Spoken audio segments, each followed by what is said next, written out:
Okay, Friday the 12th of January, the final one of the traditional week.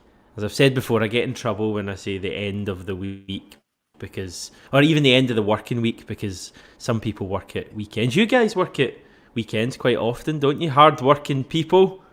It's not really a kind of Monday to Friday 9 to 5 job, is it? You have to be more committed than that. Celtic is a lifetime passion and a job as well, seemingly. I have no idea why I'm talking about that. Hello Tony, hello Ryan, how are we lads? How's it all going?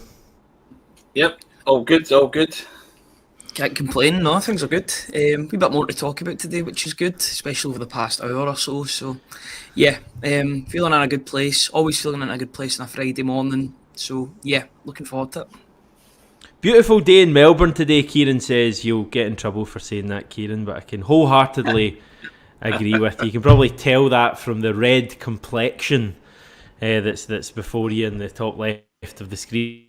Ryan, what are you excited about? You were messaging me earlier saying there's possible links with Tiago Araujo again in the Portuguese media. Yeah, Old Jogo or Old Jogo, who are a Portuguese publication, are saying that Celtic are back in for Tiago Araujo of Estoril. I think it's in the region of €4 million, so around about £3 million.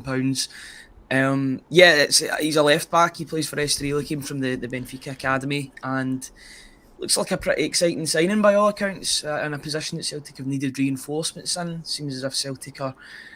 I know that they were in for Araujo before, back in November, December time, but they seem to have reignited their interest, and this could be one that could be a goer as well as Nicholas Kuhn, who got his work permit last night sorted. It's just the two clubs that need to sort out a fee, and then he should become a Celtic player, but there's no red tape about it or anything. It's just they need to agree a fee, and then he should be able to come to Celtic.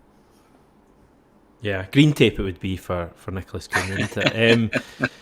Are we starting to get excited, Tony? Celtic seem to like the disciples of the Benfica academy, don't they? Seem to kind of be tracking and tracing a lot of them.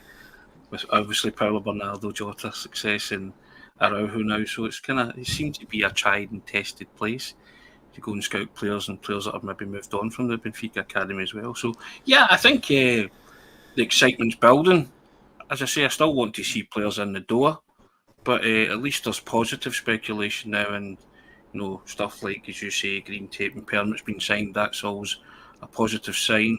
And Portuguese media reporting that maybe need to agree a fee, or a fee's been agreed, then as I say, that's all positive steps, isn't it? A left back's a position we've all wanted filled for a while, so that ticks that box as well. There's some media outlets claiming that Celtic are going to sign 3 players this January, so Kuhn and Araujo would be 2. If that turns out to be the case, and another, my preference would be another striker, but that's just me. Mm-hmm. Yeah, I get the impression that's the way things may be heading.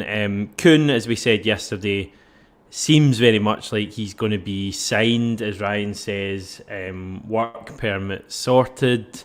Seems very much like that's going to be announced, I would say, certainly over the next week. Certainly in time, maybe not for the Bucky Thistle game, but after that, hopefully he's able to get into training and up to speed as soon as possible. Araujo possibly as a left back, and then a forward. Miovski, could be Kvistgarden. There's a few other names being mentioned. It could be a name we've not heard yet. We may look at other positions as well. Just starting to come together a wee bit, Ryan, after a bit of a slow start this month. Yeah, it's not what we're used to in the past couple of years. We're used to Celtic completing their business before the transfer window even opens. You think of Maeda, Hatate and Ideguchi in 2021, Hogmanay 2021. You think in 2022 they did it even earlier with Alistair Johnson and Kobayashi, and then Tomoki Iwata a couple of days after the window opened. So yeah, we're 12 days into the January transfer window and we've not signed anyone yet. It's a bit weird, and people have every right to sort of question the tactics and the methodology of the way that Celtic are working through this window. But seems like the wheels are in motion now. There seems to be signings on their way. It's good to see that Celtic are addressing the left-back situation, even with the return to form of Greg Taylor. I think they understand that they need two competent left-backs there, because if one gets injured, then the other one, unfortunately, we've got Bernabe, who is just not trusted whatsoever to be in squads, never mind the starting lineup. It's definitely a position that needed rectified. I think another winger was needed as well. Whether or not the Abada situation turns into anything, it sounded like last night that Abada hasn't asked for a move, a loan deal or a permanent deal, judging by some publications. So that's a positive in a sense as well, I would say. But yeah, those are two positions that needed strengthening. I think another striker is needed. Tony was saying it the other day, and he's been saying it for a few weeks, and I do tend to agree with him that, if Kyogo gets injured, who plays up front? It's O, and he hasn't exactly proven he has scored goals, but he's not. Maybe it's because he's not had that run in the team. So a third striker would be nice. Brendan Rodgers likes working with three strikers in his team. You look at the Leicester team that he had. They had Daka, Vardy and Iheanacho. At Celtic, he had Griffiths, Edward and Dembele. At one point, he likes working with a pool of three. So if he can have that on his squad depth, then I think he'd be quite happy. Right, impossible question time, guys, and you can take this one if you want. For John Boy, is Araujo going to be better than Bernie? Bernabe, obviously referring to there. What does your gut tell you? If he's worse, I don't want to see him. If he's worse, I do not want to see him, because for a lot of players, see, when they don't play football, I feel as if they get better with every passing week that they aren't seen on a football pitch. I don't think that's the case for Bernabe. I think it's been a disastrous signing, apart from a couple of good assists that he's made. He's completely lacking in some of the basic attributes needed to be a left back at Celtic. He's not a good passer. He's not the most consistent crosser. The only thing he's got really is his speed. And even then, I think that's maybe because he's smaller rather than the fact that he's naturally fast. Yeah, it's been a disaster from start to finish. I'm not even talking about his off-field issues as well. But yeah, it's just not worked out for whatever reason. I don't want that to put Celtic off from shopping in the South American market, but we've seen the way this board works before. They probably will be put off due to the way it's went down with Bernabe. I would like to know the recruitment process behind that, the actual selection process. Who decided that Bernabe would come in to Celtic and do a job? What checks and procedures and balances were made? Because he really has shown nothing much, and then there's been the ill discipline off the field as well. And I think his card was marked when he missed that team meeting, first team meeting under Brendan Rodgers. I think things like that are unforgivable. They're unprofessional, Hamish. You know when to turn up for work. I think he gave it the old slept-in routine. His alarm clock didn't go off, something like that. That's just that. That's feeble, isn't it, for a professional footballer? This is a team meeting. It's a first meeting under the new manager, a guy that you've never met before, and you don't turn up, or you're late, or you let down yourself, you let down your family, and you let down your teammates. And I just think Brendan Rodgers from then on in just thought, no, that's unprofessional. That's not the way I conduct business. I don't care who you are and how much Celtic have shelled out for you. You will not do that to not only me, you won't do it to your teammates, and you won't do it to the club. You're representing that badge, and at all times you represent that club on and off the field in an exemplary manner. And I don't think Bernabe has done that at all. And I think we do have to cut your losses on that. And if Araujo isn't better than Bernabe, then again, I'll question the recruitment process. He has to be. It's as simple as that. I think the writing on the wall was the fact that he wasn't in the Champions League squad either. A year after signing, and he was pretty much settled in Scotland by that point. He'd had a year of football. Not that he played a year's worth of games, but he was actually in Scotland for a year. The fact that Brendan Rodgers didn't call him up for that Champions League side was quite damning, to be honest. Even the previous year, he was in the squad under Postecoglou, but I think he played something like 15 minutes over the 6 matches. So clearly, as much as he was included in that, he still wasn't really trusted at that level.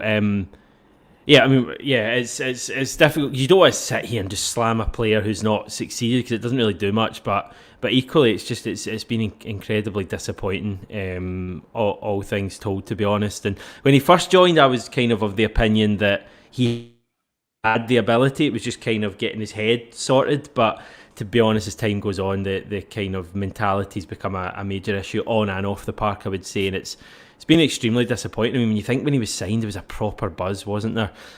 Signing a player from Argentina who was, a young left back. We felt he was going to come in and really transform the team. So that obviously hasn't happened. Hopefully now, if it is to be Araujo, then he's going to be a bit better. I mean, for a start, you would hope that he's kind of more tactically aware, more careful with the ball at his feet. I mean, that might sound like a simple thing, but like, you never trusted Bernabeu when he had the ball, and I feel like you would want someone who you can trust when he's on the ball. I know Greg Taylor as well. Greg Taylor's issue, as far as I'm concerned, aren't that. Greg Taylor's issue is that he doesn't really have much strength or that kind of marauding fullback type ability. Ideally, Araujo would have that, and maybe a bit of kind of Greg Taylor's ability in possession and that kind of stuff, because Taylor can be quite a good passer. It's a big part of the team, isn't it, Tony, that left back? Like, because that's probably been our weakest position this season so far. Yeah, there's a brilliant phrase that Walter Smith used about Scott Nisbet. Every pass was an adventure. I always felt that with Bernabeu. You just didn't trust him to get it right. It's a brilliant phrase, isn't it? Every pass was an adventure. And Bernabeu fell into that category, didn't he? You just didn't know what you were going to get. He had sporadic moments, didn't he? He had the screamer at Dingwall. He had the initially losing the ball in the pre-season friendly and then running 80 yards and winning it back and scoring. And you thought, still the worst goal I've ever seen us score, I think.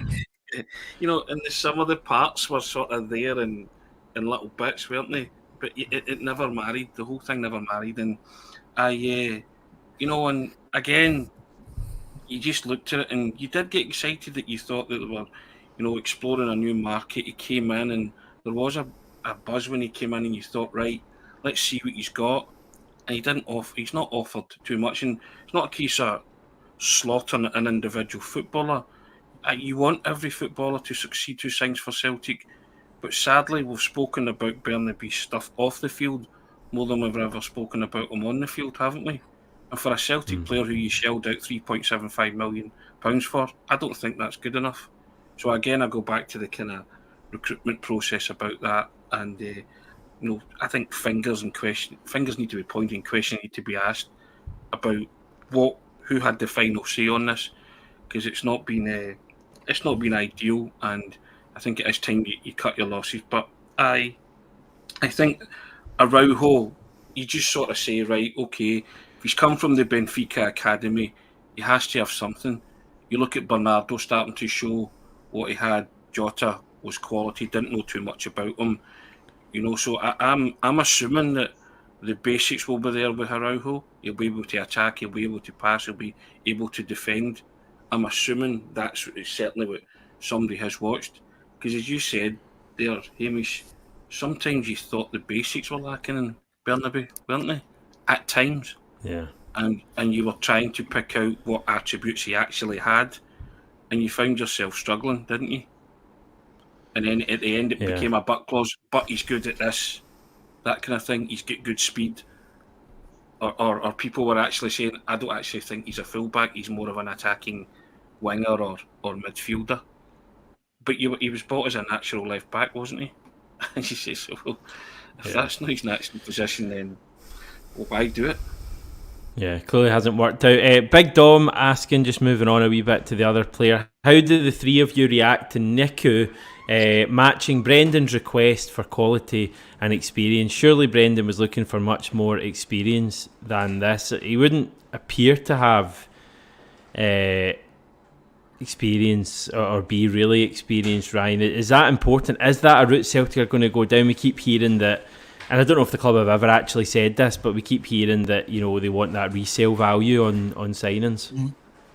Yeah, and I think I'm quite I look at players like that as well, and you shouldn't, because a player at any age can make a difference regardless. It's every player is different, but you look at the signings that Celtic make out with, the likes of Aaron Moy last season, maybe Benjamin Siegrist. I know that didn't work, but he's on his 30s when he signed.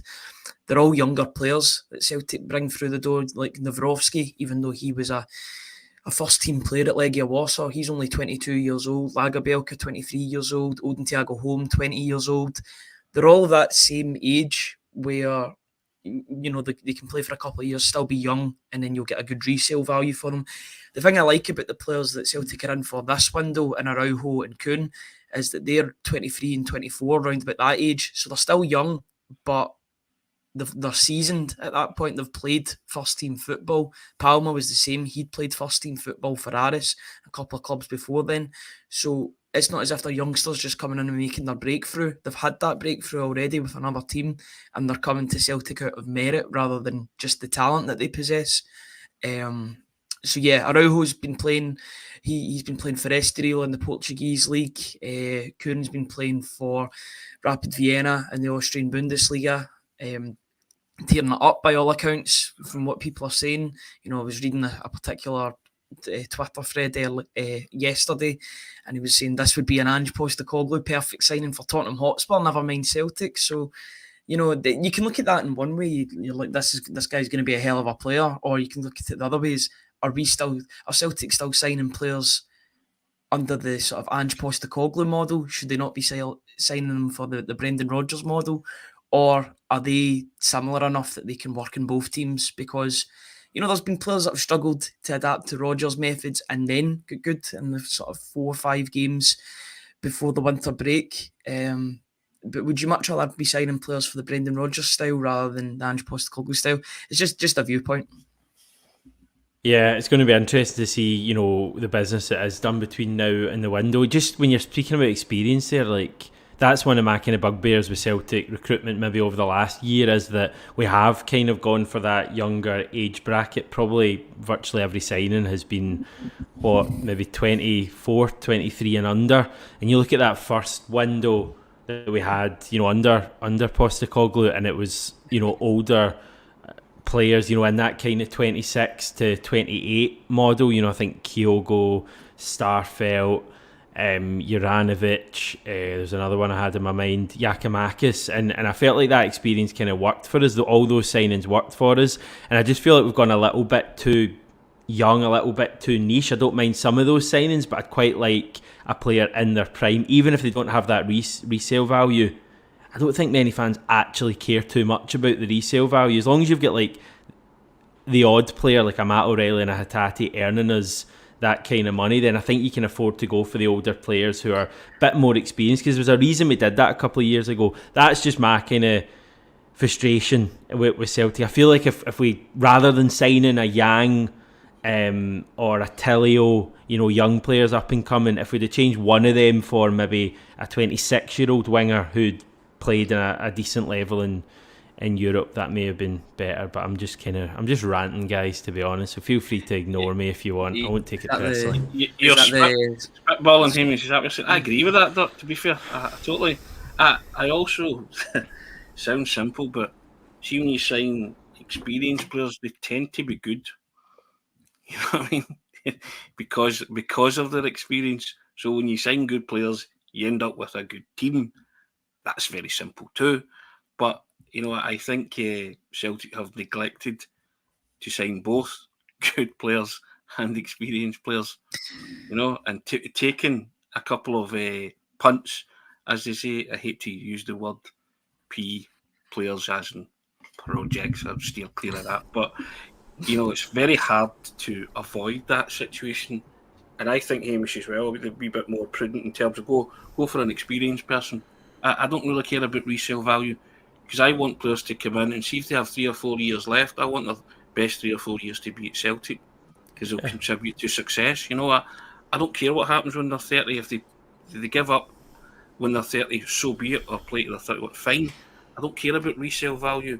Just say Celtic will still pluck enough diamonds to have a Matt O'Reilly, a Hatate or somebody. They'll always have a saleable asset So I'm all for bringing in players when they're about to just have their best years and have them at Celtic if they're willing to come.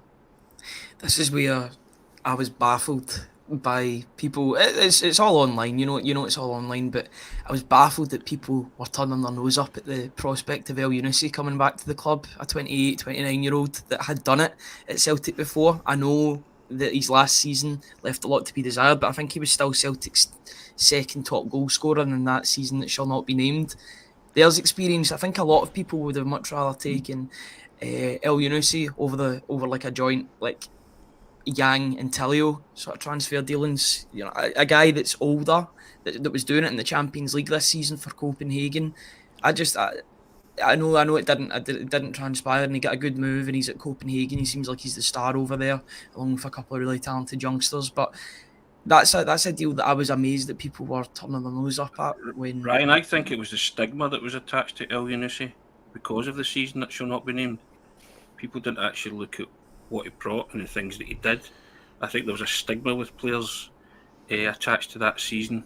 He's not the only one, So if you're looking at it like that, what you've just said, of course he had lots of experience and he could have made a difference to Celtic. He could have certainly made a bigger difference than the likes of Yang or Tilio or Kwon. He would have got a bigger impact out of El Younousi than he did over Yang and Tilio so far this season. But I think that's, and I don't know if it's down to, I don't know if it's just me, but the whole people look at Football Manager, you turn 30 and all of a sudden the footballer's just not worth their value anymore, or they're 28, 29, they're in their prime, you're only going to get 2 years max. A lot of people have those sort of goggles on when they look at players, Football Manager goggles, but I think that you can still get good value out of a player even if they turn 30 or 28, 29, 30. I'll say two words to that, Lubomir Moravcik. Yeah, absolutely. Well, I'll add Callum McGregor as well. Callum McGregor's going into that period of his career we're talking about. No one's talking about, I don't think anyone's talking about, Callum McGregor has to be sold in the summer. I mean, everyone, I would say, certainly majority would be thinking McGregor has another, at least, 3 seasons after this one as Celtic's kind of main man in the midfield. I would say that's a conservative estimate. Yeah. Because he keeps himself in shape despite the fact he has every year's a punishing schedule and he plays more games than anybody, but his body is a temple, and everybody says, Scott Brown said the other day, the levels that he hits at training are incredible. So I would say another 3 seasons is conservative. He could play for 5, 6. I'm not necessarily saying it'll be with Celtic, but he's certainly going to go another 3 at that level. I just think what we're all kind of hitting on here is that we don't mind the young P-word signings who can come in and improve and have the talent and can help the team to trophies and success while they're here and not stay for ages. 2 seasons might be all you get from them, you move them on. We're fine with those kind of signings, but I just think they can't all be like that, and to be honest they all seem to be like that at the moment, and I'm not using that against any of these ones that we're talking about, Thiago Araujo or Nicholas Kuhn, because they might both be great and they actually have quite decent, track records, but I would just like the odd signing with a bit more experience. I don't know why every signing we make has to be this young player who's, 22, 23 and has loads of potential. Because as I said previously, you look back a few windows ago, that window when we signed, Giakoumakis and Juranovic, you can add Aaron Moy into it as well, and Kyogo. These players, none of them will have left or will leave for huge money because of their age. But if they do well for us, then I just think it'd be a better balance to the team. That's how I feel. Anyway, sorry, I've got a couple of comments I want to get in. This one's for you, Ryan, I think. Is there anything in the Van Hooijdonk rumour with Bologna in talks with Vata? I love just chucking a rumour on Ryan, seeing how he copes with it. Yeah, I live on social media. I live on X, as you all know. Instagram. I've not heard. Yeah, but maybe. After games, I'm living on Instagram because I like seeing all the players connect with each other. But I've not heard anything in Sydney Van Hooijdonk apart from the original rumour that was in the last transfer window. That there was. I don't know if there was solid inquiries for the player, but he seems to be out of favour at Bologna at the moment, and Rocco Vata seems to be going the other way. If there was maybe an agreement to to be had between, or to be held between the two clubs, then there could be something that could be worked on with the two teams. That would be, I think that would be quite proactive rather than reactive. I'd like to see that. He seems like a good striker by all accounts. It's just had a bad move to Bologna. His record at Heerenveen on loan, I think it was last season, was incredible. I think he was scoring once every 2 games in the league. So, you know, he comes from good stock. We know exactly who his dad is with Big Pierre. If he's half the player that his dad was, then I think Celtic would be on to a winner with that one. But I've not heard anything concrete in that. I also think you would hear his dad before you heard anything about Sidney Van Hooydonk, if that was the case, because his old man's not shy about coming forward on these things in terms of media, talking to them. So, yeah, I think if Sidney Van Hooydonk was going to sign for Celtic, you'd hear from Pierre first, because he'd put it out all over social media, I believe. Yeah, the last player to be connected with Pierre Van Hooydonk was, I believe it was Nadir Chifchi. I think that was his agent. His agent was Pierre Van Hooydonk, and that one didn't go too well. So, yeah, much like Rapid Vienna and Kuhn, they owe us a rebate of a good player, I would say. Yes, just on what we were talking about a minute ago there, James Kerr saying there's a saying, you can't buy experience on a personal level, but at a football club you can, and you absolutely should. Smell the glove, 2 projects a season along with 4 quality over summer and January windows in a season is fine. Stephen O'Donnell, simply about finding the happy medium between experience and youth. Tough to get that right, but that's the aim. And Carol Nemso saying young players will develop better with high quality seasoned professionals around them. You're getting a bit of love for El Yunusi as well. Robert saying El Yunusi would definitely have been worth retaining. Right, where are we, guys, in terms of Celtic returning? We're a week away or so. How do you think Celtic are going to return after this break? What's the mindset going to be, Tony, after 4 wins in a row, but still in the midst of a real title fight? I think they're going to put the pedal to the metal, as they say. I think they're going to go for it now, and I think you will see them go on a run or a winning streak. Call it what you like. I just feel that they've got the bit between the teeth. That was a really difficult 4-game spell that they had, and they negotiated it very, very well, and their performances got better, didn't they? If you're going on the Livingston game was all about getting a result. They got the result. Dundee performance was better. Rangers performance was better again, and then they blew St Mirren away, didn't they? So I'm watching a team now go like that, and I think the manager has stressed that to them as well. There's 2 trophies available to Celtic now, 2 domestic trophies, and I think they're going flat out to win both. And I can see them just, gathering a kind of head of speed and momentum. I think momentum's with the guys now. A couple of new faces in as well will give everybody a lift, and I think they'll just go for it, because they're not just they accept that they're in a title race, but they're not just going to meekly hand it over, and say, okay then, your turn. Nah, it's not their turn. It's Celtic's trophy, and they're going to at this moment in time, and they want to win it again because of what's at stake at the end of the season. And I think that's vital. And I do think that Celtic will come back from the break all guns blazing. And traditionally, when they've come back from the winter break, Celtic have did very well. They usually Dubai, though, isn't it? There's no Dubai this year. The Dubai glow will not be there. But traditionally, so I'm looking to that again. Put on the afterburners and just stretch away. And I can see that happening again. What do you make of this, Ryan, from Plunge? The break has spoiled the momentum the players had. Not so sure I subscribe to that. I think they'll be feeling pretty good about themselves after a derby win, 4 wins out of 4 in that festive period. Always difficult to negotiate, but they got through it pretty well, not conceding a lot of goals, scoring quite a few goals as well, which is good, especially in that game against St Mirren. Probably should have been more against St Mirren, but clean sheet. No injuries, you can't complain whatsoever with what happened, especially considering the fact that St Mirren Park has been quite a difficult place for Celtic to go to in recent years. Maybe not the past couple of times, but you look at Ange Postecoglou's 2-0 defeat over a year ago, and that was a difficult day. But I think the momentum will stay with them all throughout the break. I think they'll be feeling really, really good about themselves. And if there's any game to get any sort of momentum and get the feeling back into it, then it's a game against Bucky Thistle. And I don't want to talk down the opposition too much, but if I'm a player like Kuhn or Araujo, I'd be wanting to get my contract signed so that I'm playing in that game and getting used to Celtic Park and the crowd.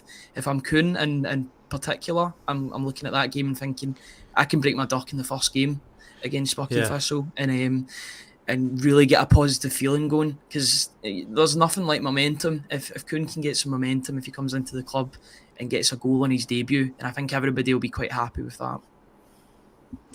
I mean, it might be a daft thing to say because it's only Bucky Thistle in the cup, but I think it's quite a big game in terms of setting the tone for the second half of the season. And like, if we come out and kind of labour to like a 2-0 East Kilbride type win from a few years ago, then it's not the ideal start. I mean, it'll be fine, we'll be through in the cup, but it's not ideal. If we come out and like are absolutely up for it, regardless of the opposition, and just play our game and start with that intent that we saw for certainly the last 2 or 3 matches before the break, then I think it will just get everyone going again. I think it's like a big game in terms of how we turn up. But listen, we've got a week to look forward to that one.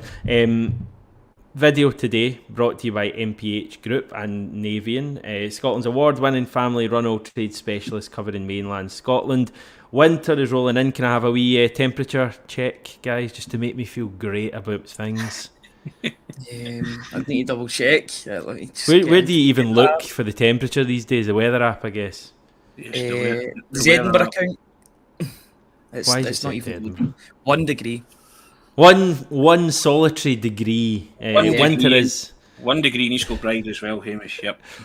Winter is rolling in, and if you're thinking of giving your home heating system a boost, MPH has an enticing Navien Boiler Winter Promotion that may interest you too, guys. When you opt for a Navien Boiler installation through MPH, you're choosing top-tier efficiency. You'll also be getting a free Navien Internet Controller. We know about Navien. They're gunning for Product of the Year at the H&V News Awards. MPH also up for Small Company of the Year at the same awards. Final comment to each of you before we head off for another week, Tony. The Bucky game can't come quick enough for me. It really can't. It's just dreadful without the football, isn't it? And I agree that the Bucky game goes one of 2 ways. You either labour to an East Kilbride type win, or even those who can remember the centenary season, Celtic beat Stranraer 1-0, and then I can go back even further, 1985. Paul McStay scored a hat-trick against Inverness Thistle, 6-0. So, there you go. He's only ever hat-trick for Celtic. I was there watching that. So, yeah, they go one or 2 ways. But roll on the football. You just can't live without it, can you? It's dreadful. I know. Not long to go now, though, Ryan. No, I'm thinking back to a couple of drab games that I've watched in the Scottish Cup in particular. The one against Arbroath at home, I seem to remember, was quite a shocker. I think that was 1 each. But it was worth a replay because of that Adam Matthews wonder goal that he scored in the away leg. So, yeah, if Celtic are up for it and they really want to put on a show, then I think they could score quite a few goals against their opponents. That's no disrespect to them. That's just the league differential between the two teams is stark. So you'd be hoping that, you know, that's the game for Kyogo or O to come on and get quite a few goals and really make them feel good about themselves for the second half of the season. I talk all this up and it'll be like 1-0 or 2-0. But, you know, in an ideal world, this is the confidence builder game for the team. You want them to be getting quite a few goals. But just as a final, I know you asked for a final comment and I'm going on a full spiel here. But hopefully there's some signings to talk about at the weekend so that we can go into Monday's show talking about new players rather than just reported stuff. How many's a few, Ryan? They're asking about. I think it's about the Bucky Thistle game. 10? What's the minimum in this game? How many goals you want? How many goals do I want? 7 or 8, to be honest. Okay. Celtic are at home. You know, there's 3 or 4 divisions. Bit greedy. I think that was quite conservative. I don't want to be too disrespectful to opponents as always, but I think that Celtic should be scoring quite a few on that game. Any advance on 7, anyone in the comments? Let us know anyway. We'll maybe discuss that on Monday when we'll have... the game will be a few days closer. It will be this week on Monday, so we'll be able to chat about it. Players should be back in training and that kind of thing as well. Hopefully, Ryan says, a wee signing or maybe 2 to talk about as well. But for now, from me, Tony and Ryan, thanks everyone for tuning in, commenting, watching, etc. And we'll speak to you very soon.